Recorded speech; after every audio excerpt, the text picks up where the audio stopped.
So it's not a secret that the healing system of Call of Dragons is honestly one of the more attractive gameplay part aspects of this game. So in this video we're going to be discussing how you can manage your hospital and how you can almost turn resource healing from a huge expense to almost free.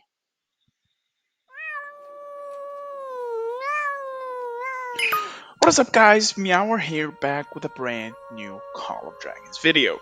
So of course everyone knows that one of the main selling points of Call of Dragons and one of the reasons why we enjoy fighting nonstop is the free healing aspect and the way the hospital works in Call of Dragons in general. But did you know that resource healing can also be just as OP as free healing is, if not more? So before we get started and before I start sharing the knowledge, don't forget to drop the like, don't forget to subscribe, and let's get started. So of course we have the policy system in place, which is gonna change its name to a new thing. I kind of forgot what it's called, but anyway, that's beyond the point.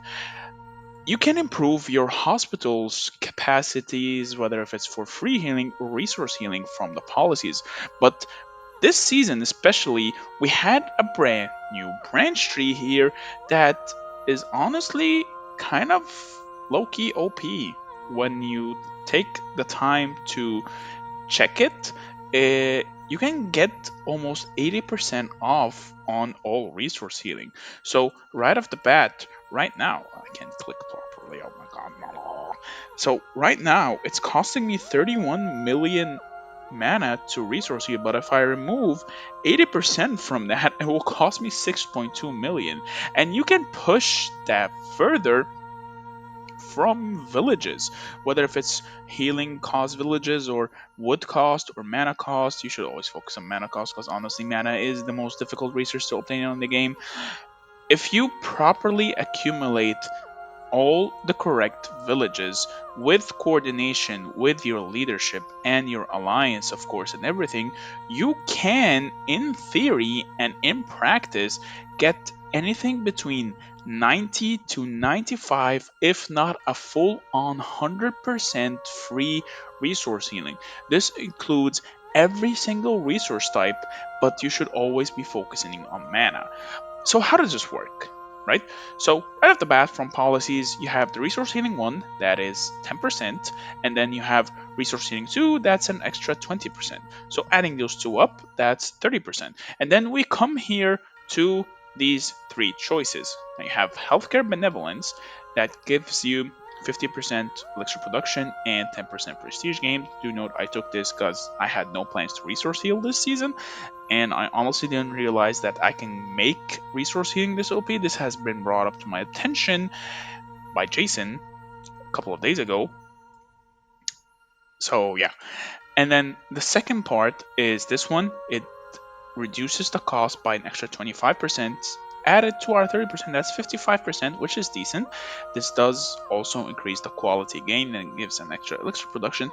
And now for the last one, which is one of the more controversial policies we've had introduced throughout the past few seasons. So, healthcare diligence. So, let me break this down. All right.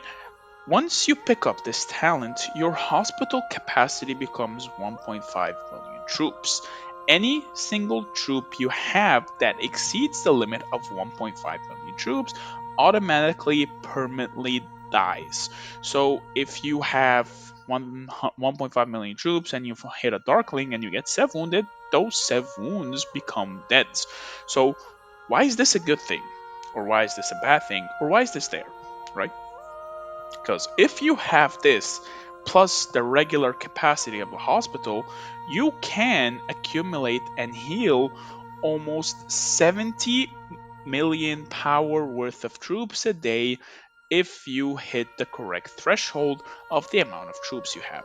Because you know this does give you an extra 2 million resource healing capacity added to the already insanely high base rate of 3 million troops a day. So that is 5 million troops, and if you're a high enough power player, that is 15 million troops or 50 million power, and then the maximum threshold of 2 million a day of elixir healing. So, in theory, players that are 240 million, I believe, is the cutoff or above, can just permanently heal and never drop a single point of power, really, if you set all this up. Now, do note this is, of course, a double edged sword because managing hospitals is never easy, right? You always want to clear your hospitals as fast as possible if you are resource healing or elixir healing, and always choosing the correct troop. Like, for example, if you send out a couple of cav marches and then you are fighting mostly with archer marches, you always would want to constantly heal your archer troops. But if you pick up these policies, you're going to have to try to heal everything as soon as possible because overflowing on hospital is pretty easy, especially if you are not paying attention, and it could end up backfiring in front of your face. So, the point I want to reach is that resource healing is slowly becoming extremely viable in Call of Dragons.